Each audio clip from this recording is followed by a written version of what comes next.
Welcome back to Esther's Legacy, for we are here for such a time as this. I want to welcome you back. My name is Vicki Reed, and I want to welcome you back to our Esther's Legacy program on Revelation. So today we are going to be studying Revelation chapter 21, starting in verse 9. We are studying the New Jerusalem. So are you ready? Let's begin by reading verses 9 and 10. One of the seven angels, having the seven bowls full of the seven last plagues, approached me and said, "Come, I will show you the bride, the wife of the Lamb." He carried me off in the Spirit to the top of a great high mountain and showed me the holy city, Jerusalem, coming down out of heaven from God. And so one of the angels with the seven bowls of God's wrath, one of those angels comes to John and says, "I want to show you the bride, the wife of the Lamb." And it's the city, the New Jerusalem. Now that there's two words there, there's two different words there. The first word that's used and is translated as bride does mean bride. It means betrothed or newly married, as in a bride. Okay. The word we translate wife, of course, means wife, but it also can mean betrothed. And so, in other words, it kind of carries that idea of betrothed yet newly married. So right on the threshold between those two, because this city is coming down from heaven. It's coming down. Okay, it's not all the way down, it's coming down. So John is seeing it descend, and he is seeing it descend from God. And it is the bride or the wife of the Lamb. Remember, we talked about how in Jewish understanding that Jerusalem, we looked at passages like Isaiah chapter 62, talking about Jerusalem in that way of being a bride or a wife. And so we understand that within Jewish thought, the place is the bride, the people are the bride, and remember that also the time is the bride. Shabbat is the bride. And of course, with this chapter, with the rest of this study on this chapter, we will see that we are on a very specific Shabbat. Okay? We go from the weekly Shabbat of the millennium to a very specific Shabbat. And so when we see this city coming down out of heaven, just imagine, John is watching this city descend from on high onto this high mountain, or he's on the high mountain and it's descending. Okay, very well, I don't know, may land on that high mountain, but here we see John seeing it come down from heaven, from God, and it's as a newly married, betrothed wife, bride of the Lamb. It is the place he wants to bring his bride, his wife, his people. Okay? This is the place he has prepared for her. And so John is getting to see it come down. And notice how it says in verse 10, he, being the angel, carried me off in the Spirit to the top of a great high mountain.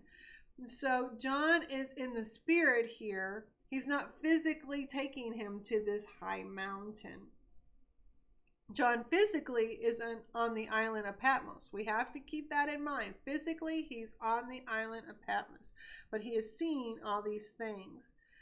Let's go on to verse 11, because verse 11, we're going to camp there a little while today, because it is so important that we understand what's going on here. And so there's this city not made by human hands. Remember, Abraham and Isaac and Jacob, according to Hebrews chapter 11, were longing for and looking for a city not built by human hands. And this is that city. And so now we see in verse 11, it says, it had the Shekinah, the glory of God, so that its brilliance was like that of a priceless jewel, like a crystal clear diamond. And some of your translations may say jasper. One thing we have to keep in mind is when we go through these different jewels that are named here in this chapter, they're not always sure about which jewel it is in terms of being able to translate it correctly. And so different versions sometimes will have different jewels. Don't let that throw you. We just see that happens from the ancient Greek to understanding what those jewels are precisely in our understanding today. They're not sure if what they're choosing is actually always correct. All right, so we'll see that. So here we have like a diamond or like jasper, okay, depending on what translation you are using. And I don't know, your translation may even have something different. In other words, it shines really, really, really bright, okay, like a diamond, like a crystal clear diamond, as we would think of it. And so let's talk about the glory of God. We see the glory of God, or the Shekinah of God, talked about again in verse 23, where it says, the city has no need for the sun or moon to shine on it, because God's Shekinah, God's glory, gives it light. Okay, and we'll deal with the idea of the sun and moon in just a little while. But here we're dealing with the idea of God's glory in this city. And of course, we just read that it has no temple, right? Verse 22 says it has no temple, right? For Adonai, God of heaven's armies, Adonai Zavaot, God Almighty, is its temple, as is the Lamb. Okay, we'll get a little bit more into that, but I just want to touch that for just a second here, because in essence, the entire city is functioning as a temple in many, many ways. We have the glory of God filling the entire city. And remember, if you think back in the book of Exodus, in Exodus chapter 40, let's go there. In Exodus chapter 40, we'll read verses 34 and 35.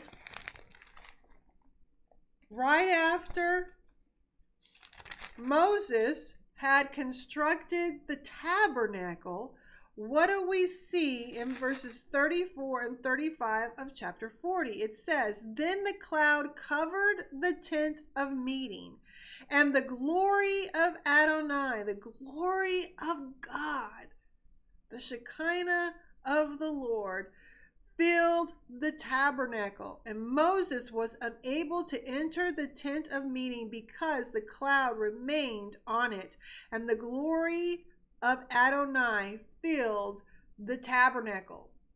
So as the glory of Adonai filled the tabernacle, so the glory of Adonai fills this city. Okay, so that's one reason why I'm saying in many ways it's functioning as the temple itself, because we see the glory of God filling it as it did the tabernacle. We see that again in 1 Kings. Let's turn there. 1 Kings chapter 8, verses 11 and 12. Chapter 8, verses 11 and 12. I'm going to go back to verse 10, where it says, when the Kohanim, when the priests came out of the holy place, the cloud filled the house of Adonai, so that because of the cloud, the Kohanim, the priests, could not stand up to perform their service, for the glory of Adonai filled the house of Adonai. Right? And Solomon said, Adonai said he would live in thick darkness. Right? But here we have him in his glory, filling the temple. Filling the temple. And so the priests couldn't even go in and perform their duty. So this brightness, this cloud, the cloud is what's dark, the glory is bright. Notice when we're in the New Jerusalem, there's no mention of the cloud. There's no reason for God to veil himself from his people any longer in any way. So in the New Jerusalem, we just see the glory and not the cloud. All right, now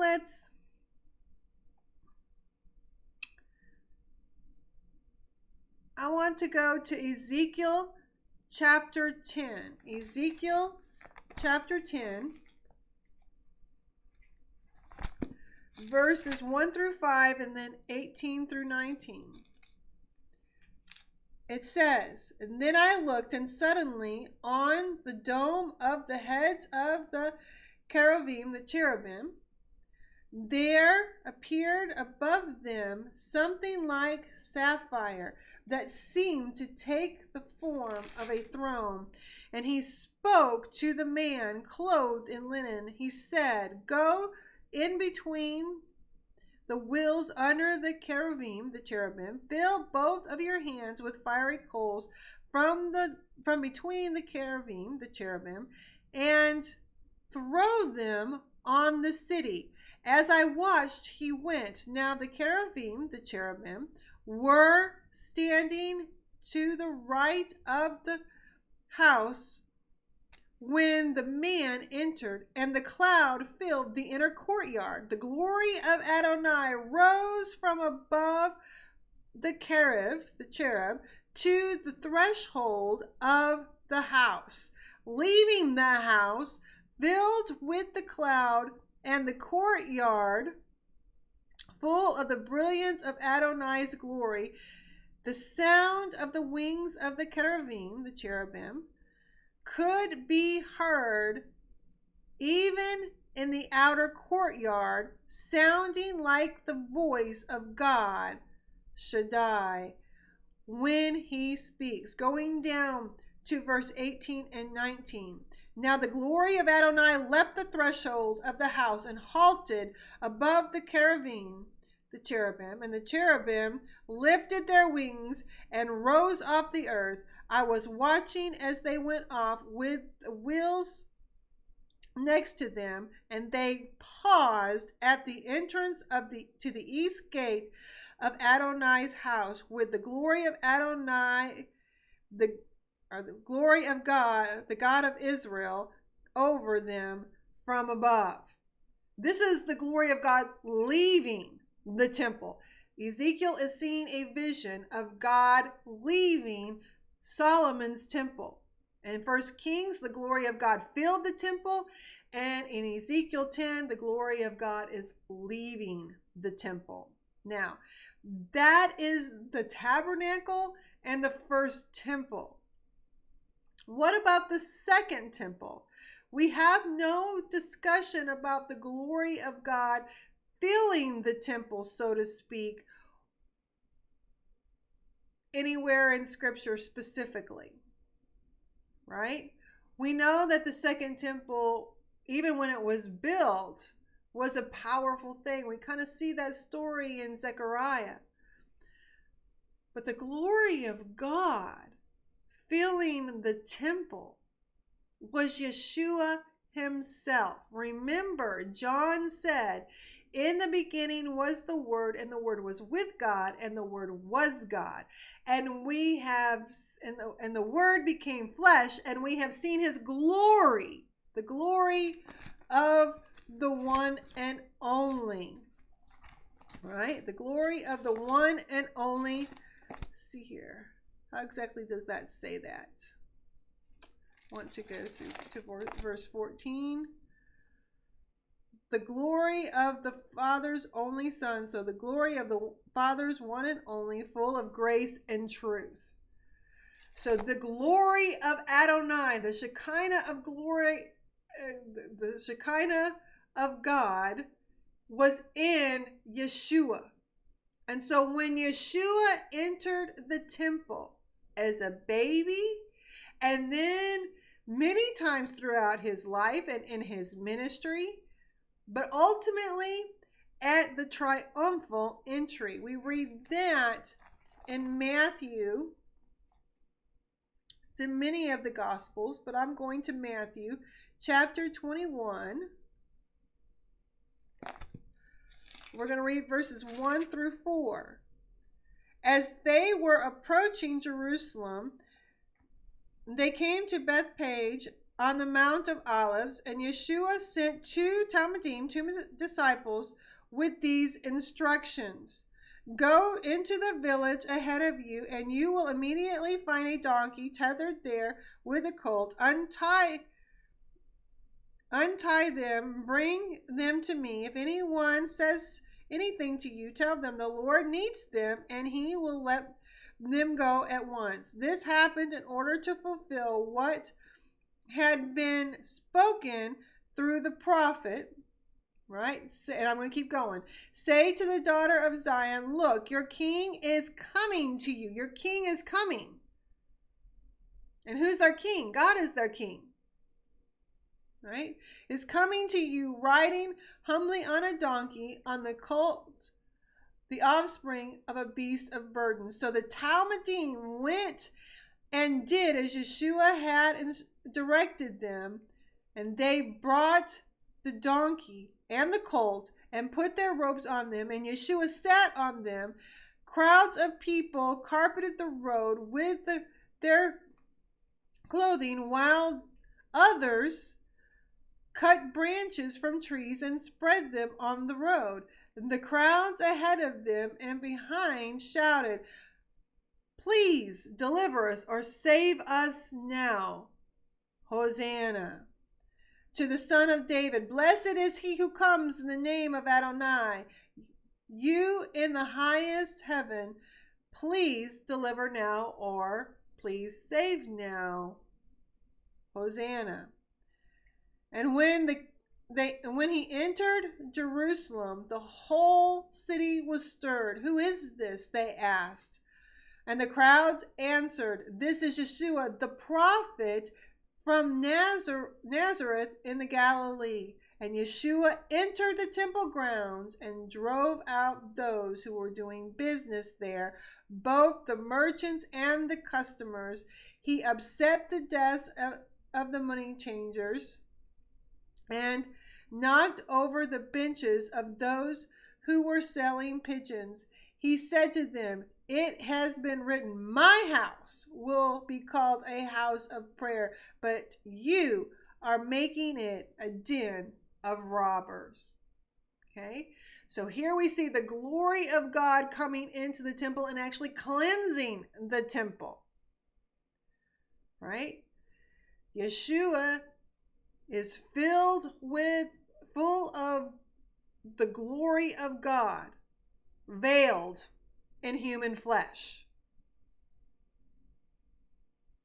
Okay, the glory of God veiled in human flesh. Remember at the Mount of Transfiguration when Yeshua went up with Peter, James, and John, right? With Peter, with Jacob actually, and John, he went up on that mountain and they saw him in his brilliance. In chapter 17 of Matthew, it says, as they watched, he began to change form. His face shone like the sun, and his clothing became as white as light.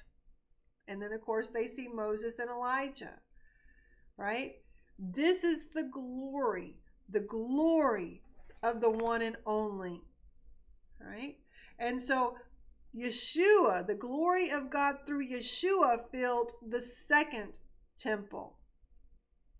That's the second temple. We know what happened to the second temple, and we know it happened because of what Yeshua said, because they did not recognize the time of their visitation. The time of the visitation of the glory of God. They didn't even recognize it. They recognized it with the tabernacle. Moses couldn't go in. They recognized it with the first temple. The priests couldn't go in and perform their duties. But when Yeshua comes in, when the glory of God in Yeshua comes in, they do not even recognize him.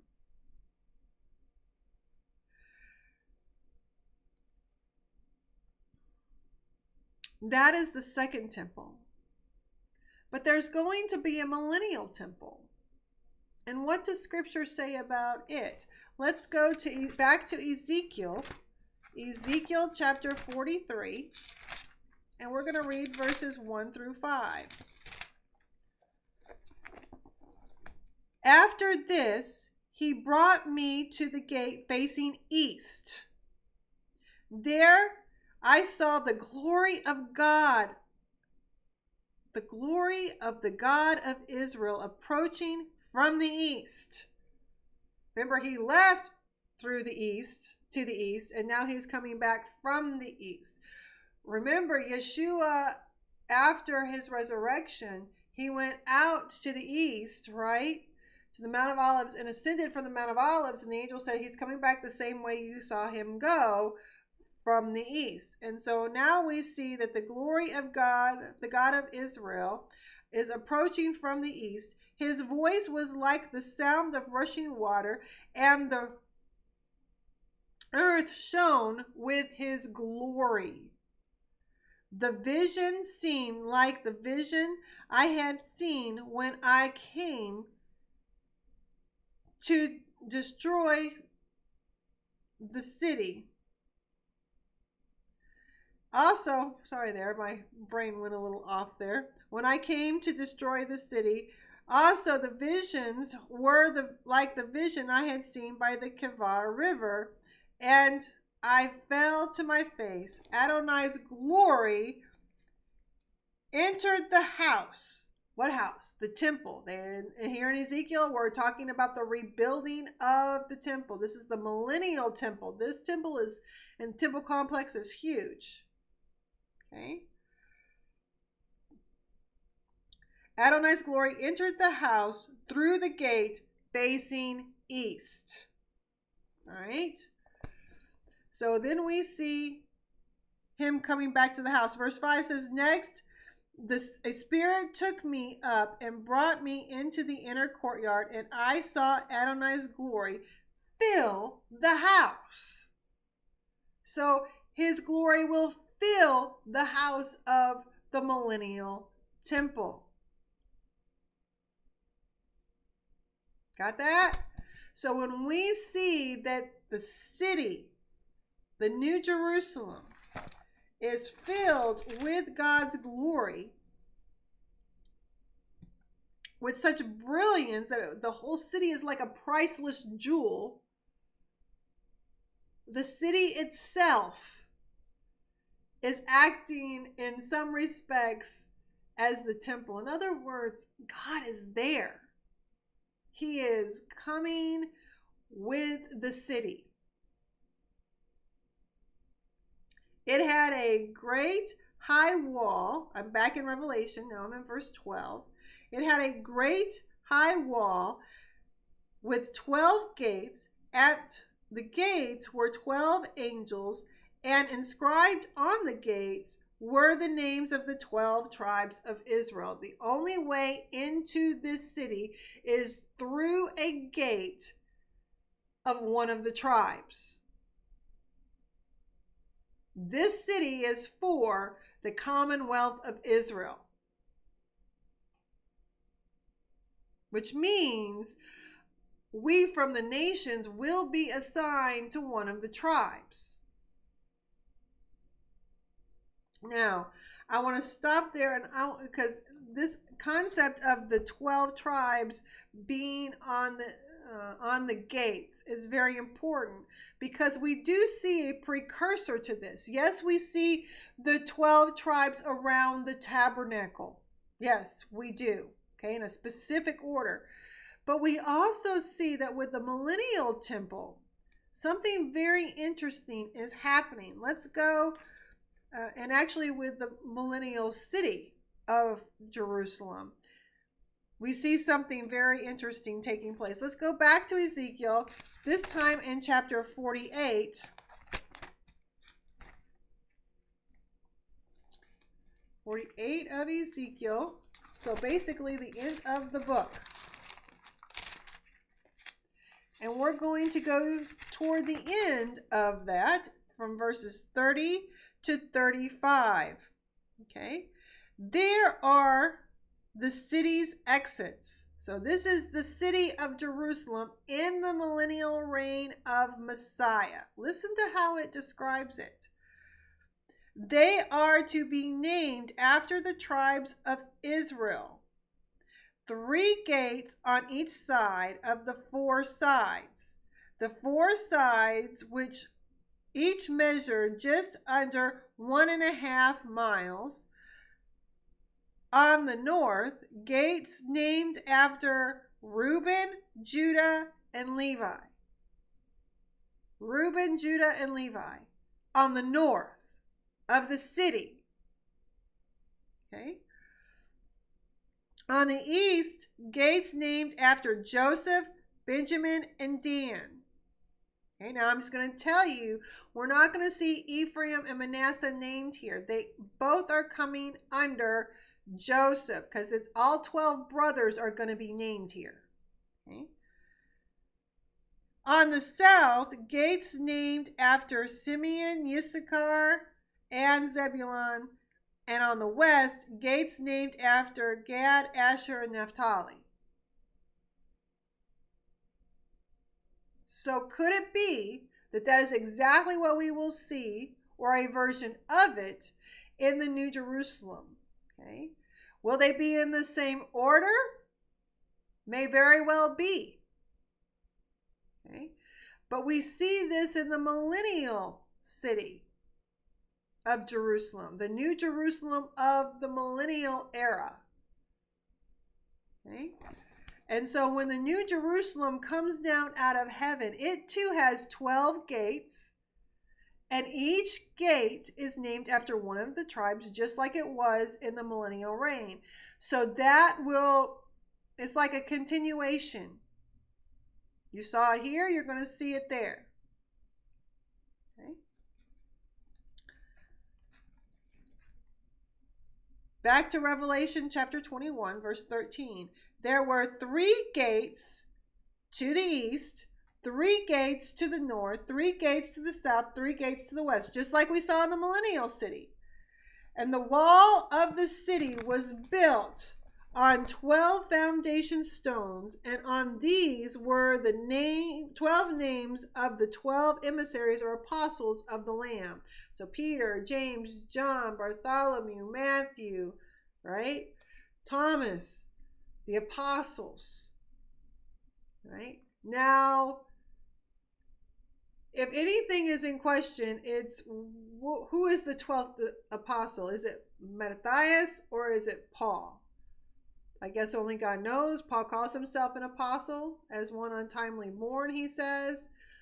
But after the resurrection and after the ascension, the apostles by lot choose Matthias.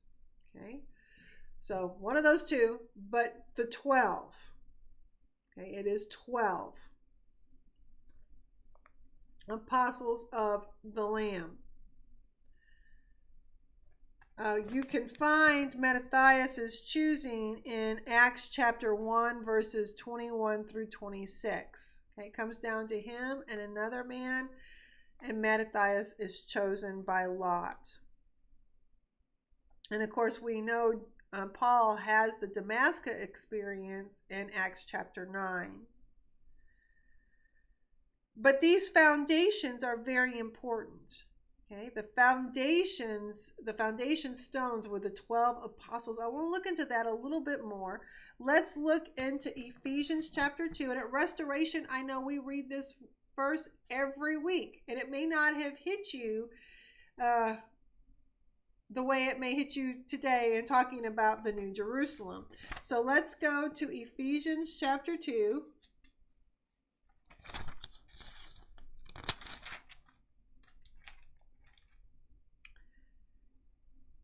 Let's go back to verse 19. So then you are no longer foreigners and strangers. On the contrary, you are fellow citizens with God's people and members of God's family.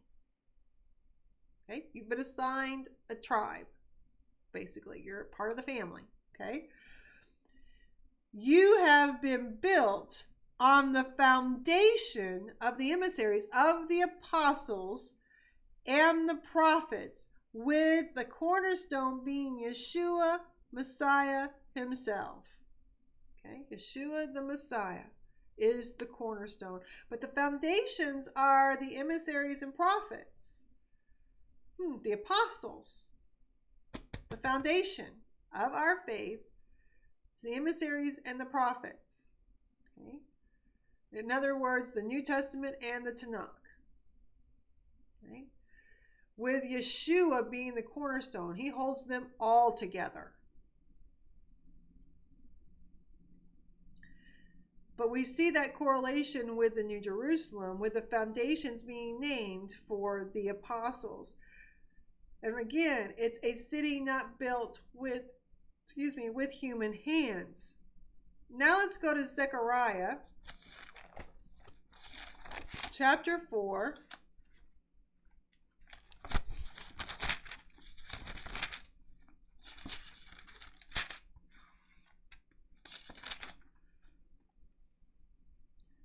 Verses 6 and 7.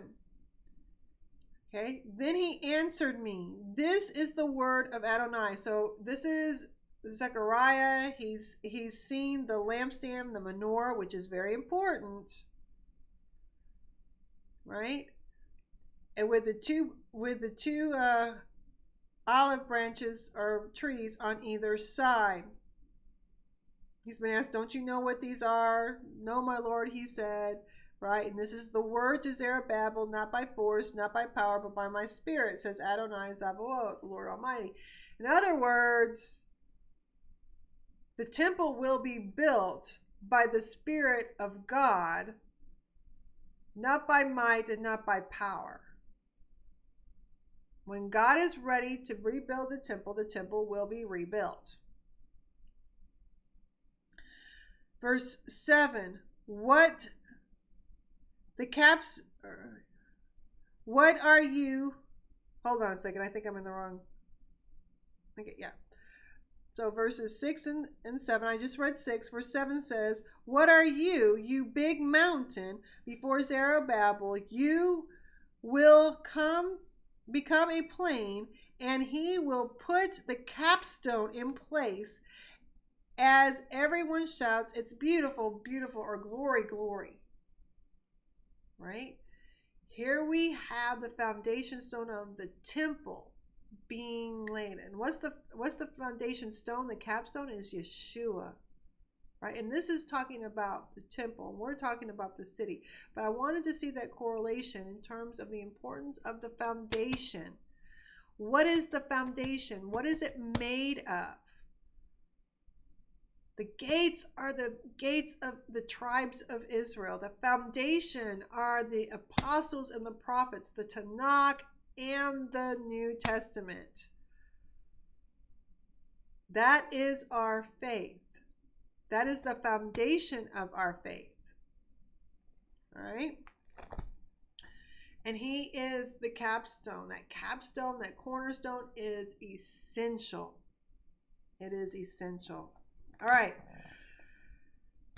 Now let's move on in Revelation chapter 21. Let's continue to look at the city itself. Okay, so starting in verse 15. The angel speaking with me had a gold measuring rod with which to measure the city, its gates, and its wall. The city is laid out in a square, its length equal to its width. With his rod, he measured the city at 1,500 miles. All right, I think the Greek actually says 12,000 stadia, right? 12,000 stadia. Mine translates that into 1,500 miles. With length, width, and height the same. He measured its wall at 216 feet or 144 cubits. Right?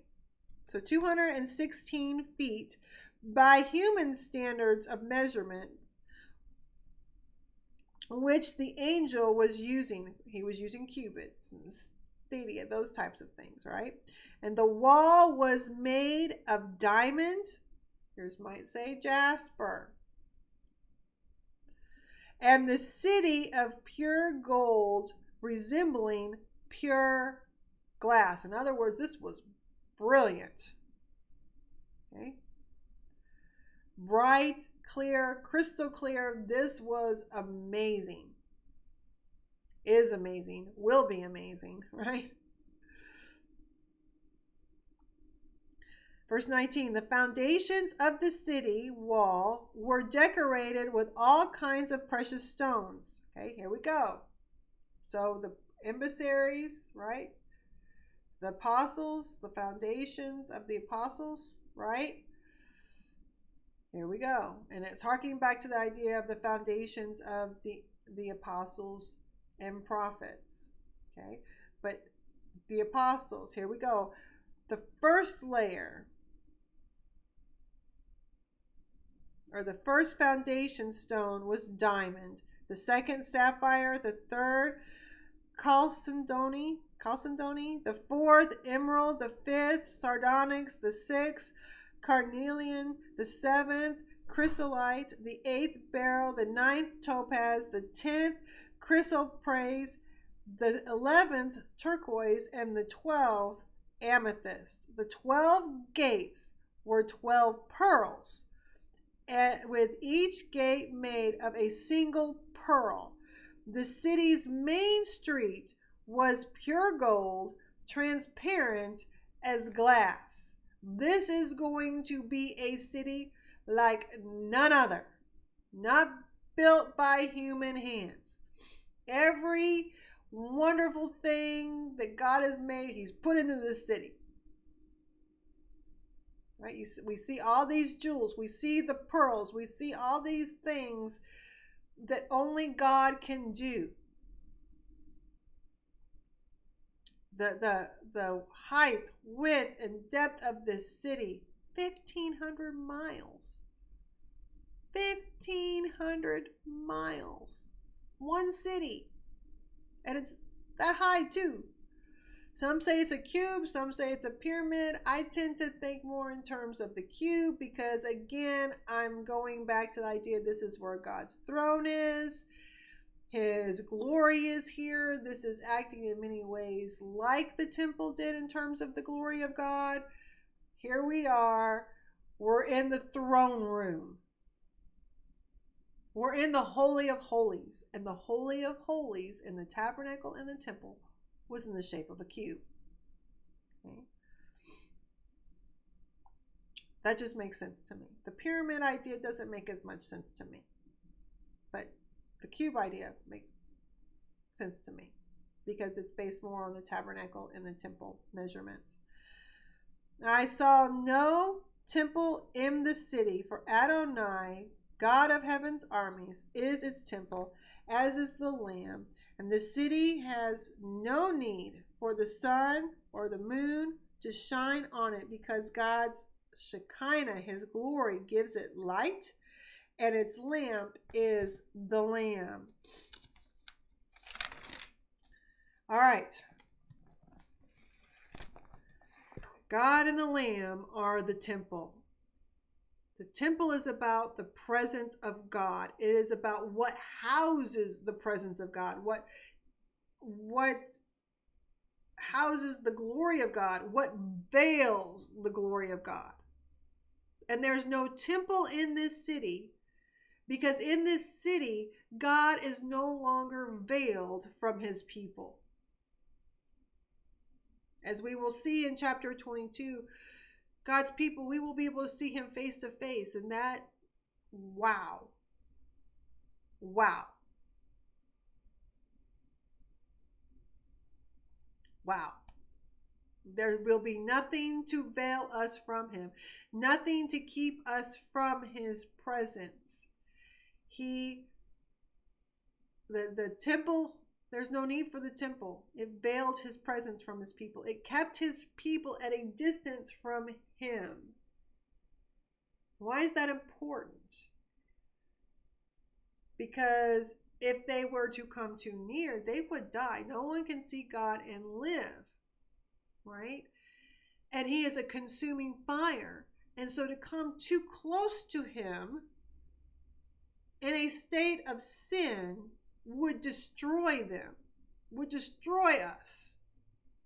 And so he has to be veiled. He needed a tabernacle or the temple. Yeshua had to be veiled in human flesh. Right? These things were necessary.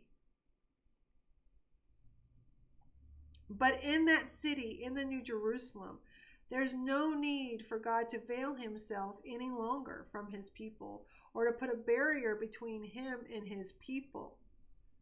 Sin has been dealt with and it is gone. Evil has been dealt with and it is gone. And at this point, it is gone forever. Forever. The glory of God will continually, forever, fill this city. It will never depart. As we saw in Ezekiel's vision, as it departs in Ezekiel chapter 10, as it departs the first temple, the glory of God will never, ever depart this city. It is there forever. As we see in verse 23, the city has no need for the sun or the moon to shine on it. No need for that, right? There's some verses we can actually go back to and look at. Let's go to Isaiah chapter 24, verse 23, and then we're going to go to Isaiah chapter 60. Isaiah chapter 24, verse 23. Wrong way.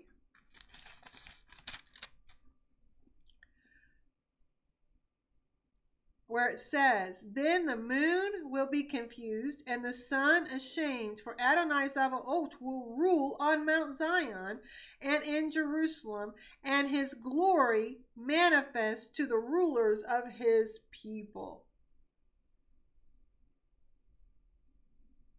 Sun and moon, they're ashamed and confused because they're not needed anymore. They're not needed anymore. It's the glory of God that is shining on his people. All right, let's go to chapter 60.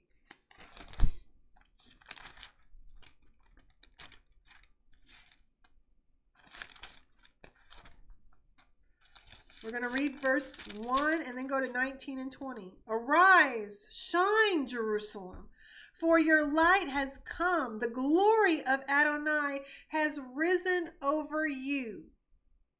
This is talking about the millennial temple, and the millennial city, how much more the actual city coming down from heaven, from God. The New Jerusalem, not built with human hands, where God the Father is, and the glory, his glory. All right? How much more? Let's go to 19 and 20. "No more will the sun be your light by day, nor will moonlight shine on you. Instead, Adonai will be your light forever, and your God your glory. No longer will your sun go down, your moon will no longer wane, for Adonai will be your light forever. Your days of mourning will end." No more death. In this city, there's no more death, no mourning. No mourning over loved ones who have passed away, who have died, because there is no death. It's gone. So arise, Jerusalem, and shine, right? For the glory of Adonai has risen over you. It fills you. Adonai will be your light forever, and your God your glory. That's Jerusalem. That's the New Jerusalem. All right. God is its light, and the Lamb its lamp. Or actually, if you take that word in the Greek and take it back to the Septuagint, we see that that word, the first time it is used, is about the menorah of the tabernacle. This lamp, this light of the Lamb, is the menorah of the city. Where the light comes from. It is a noun. The light, the lamp is a noun. It's the menorah, a noun, a thing, right? In that sense, it's a noun. The light of God's glory, however, where it says the city has no need for sun or the moon to shine on it because God's Shekinah, God's glory, gives it light. Okay, the light there is actually a verb. It's the verb coming from the glory of God, the light coming forth from the menorah, coming from the throne. Remember how Moses was told to turn the lamps a certain way so that the light would go forth into the holy place, right? So that the light would shine.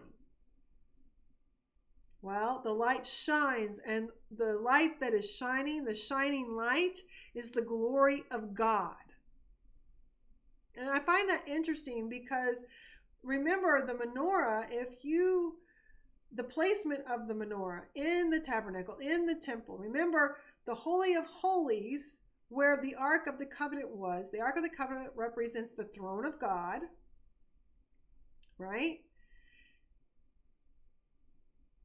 And of course, we see that brilliance, that glory of the Lord in the cloud above the Holy of Holies, basically sitting on the throne, on the Ark of the Covenant, right?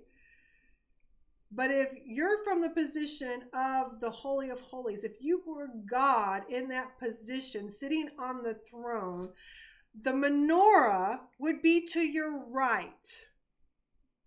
Where is Yeshua? He's at the right hand of the Father. The light shining forth. So that the glory of God, the glory of the Father, and the light of the menorah of the Lamb is the light of the city. It's enough to light up the entire city. That is how brilliant that light is. It's not just lighting up a room. It's not just lighting up a temple. It's lighting up the entire city. From the throne room of God Almighty. Remember, as we've gone through Revelation, we have seen glimpses of the throne room as John has had his vision. But now the throne room is coming down and will be with his people. He will be with his people. There's no temple, there's no veiling of his glory any longer. He is there, and his glory and the light from the Lamb is shining forth throughout the entire city. There's nowhere in that city you can go where you do not have the light of his glory. That is amazing.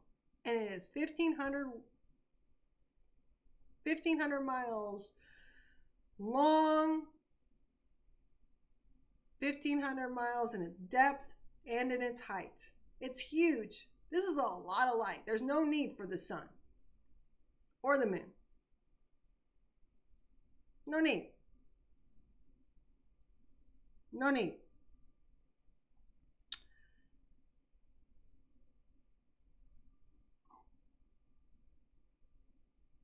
Let's go to Proverbs chapter 6. Proverbs chapter 6.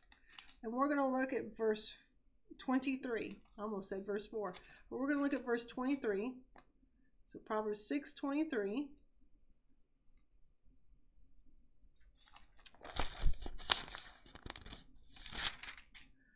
It says, for the mitzvah, the commandment, is the lamp.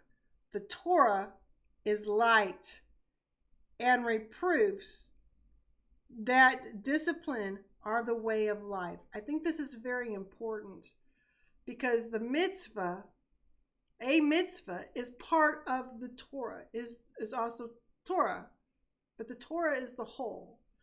And that word there for lamp and the word for light are the same Greek words that are used here for the Father's glory going forth and the lamp of the Lamb, right?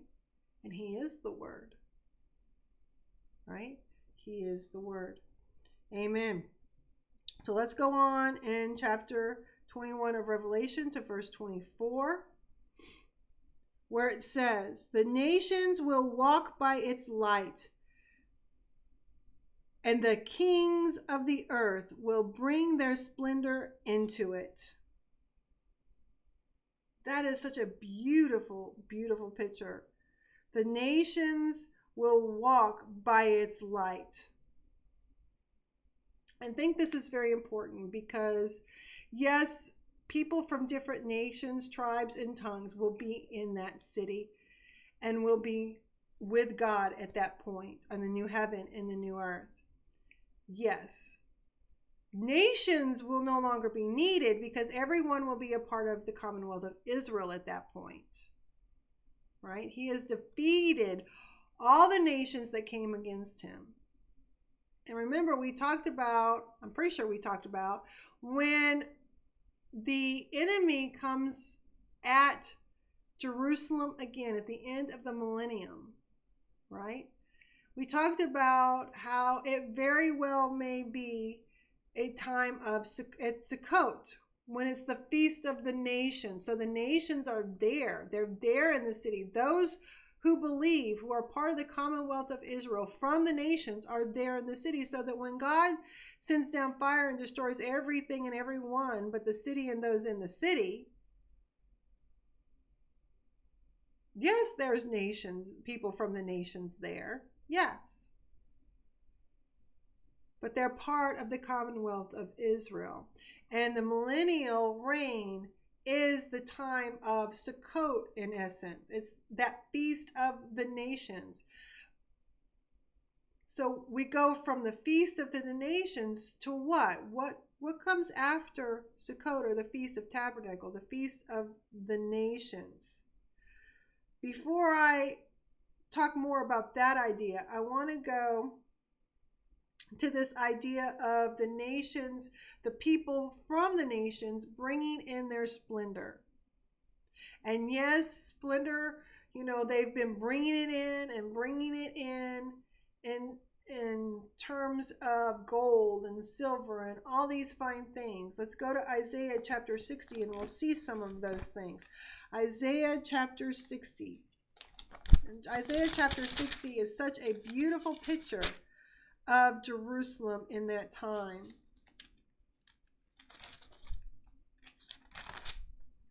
But let's read verses 3 through 5. Nations will go toward your light, right? The light from Jerusalem, right? Let's go back to verse 1 and get the context, okay? We've already read verse 1, but let's go back and get it, okay? Arise, shine, Jerusalem, for your light has come. The glory of Adonai has risen over you. For although darkness covers the earth and thick darkness the peoples, the enemy has been let loose, right? On you, Adonai will rise. Over you will be seen his glory. Nations will go toward your light, the kings toward your shining splendor. Raise your eyes and look around. They are all assembling and coming to you.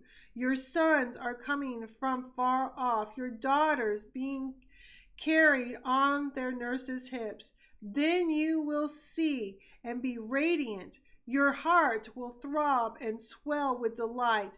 For the riches of the seas will be brought to you, and the wealth of nations will come to you. And then it goes on to talk about caravans of camels and gold and frankincense and all these other things, flocks and rams, okay, coming into the city from different places. Yes, this is the millennial city.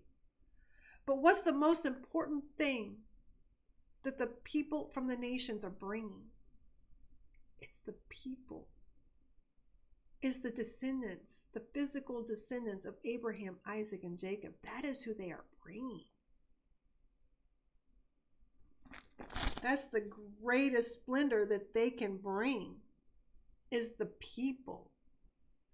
And so the nations of the earth will bring their splendor into it. And their splendor is the physical descendants of Abraham, Isaac, and Jacob, as well as the wealth.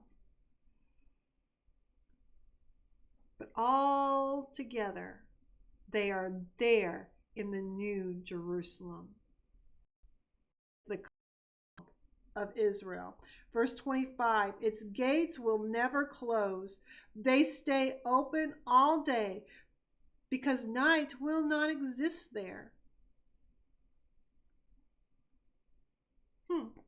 The gates stay open all night, because there is no night. All day, I should say, because there is no night. That's very important, because we've just gone from the Feast of the Nations, Sukkot, the Feast of Tabernacles, into a very specific day that is supposed to be unending.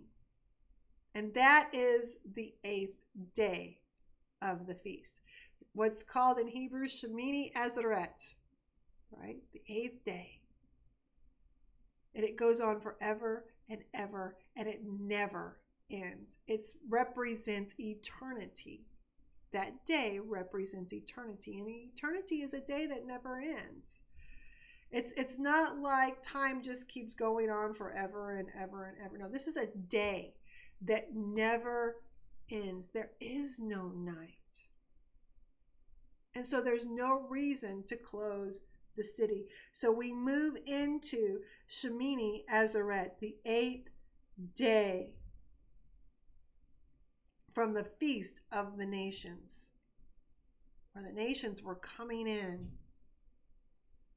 and bringing in the people and coming in and worshiping God together as the Commonwealth of Israel.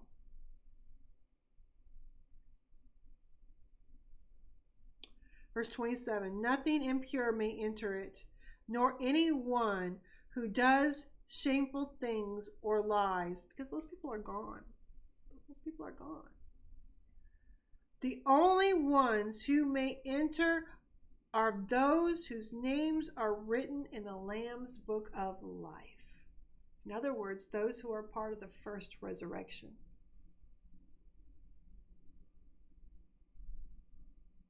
The first resurrection. Who are born twice and only die once, instead of being born once and dying twice. Those are the people who are there. The people who are born twice, who are born again and written in the Lamb's book of life. That is who fills the city. That is the Commonwealth of Israel. All together, the wife, the bride, together with the bridegroom, the Lamb, and with God the Father. All together in the place He has prepared for them, to be there forever in a day that never ends, and a honeymoon that never ends. That is the New Jerusalem. Amen. We'll go into chapter 22 next time we are together. I hope this is blessing you. I know it's blessing me to talk about the glory and the Shekinah, the brilliance of God's glory filling the city. That is a blessing to me. To think that we are in a day that never will be in a day that never ends. The whole Commonwealth of Israel together with Him. What a day that will be. Well, so we'll study chapter 22 next time we meet. Hopefully, I would like to get through that chapter all in one sitting, but we will see. You know, I don't exactly have a very good track record doing that, do I? So we'll see how that goes. And then after we study chapter 22, remember we're going to go back and study the churches. Because in light of everything we've studied in Revelation, we need to know what our response is supposed to be here and now as we prepare for the time that is coming.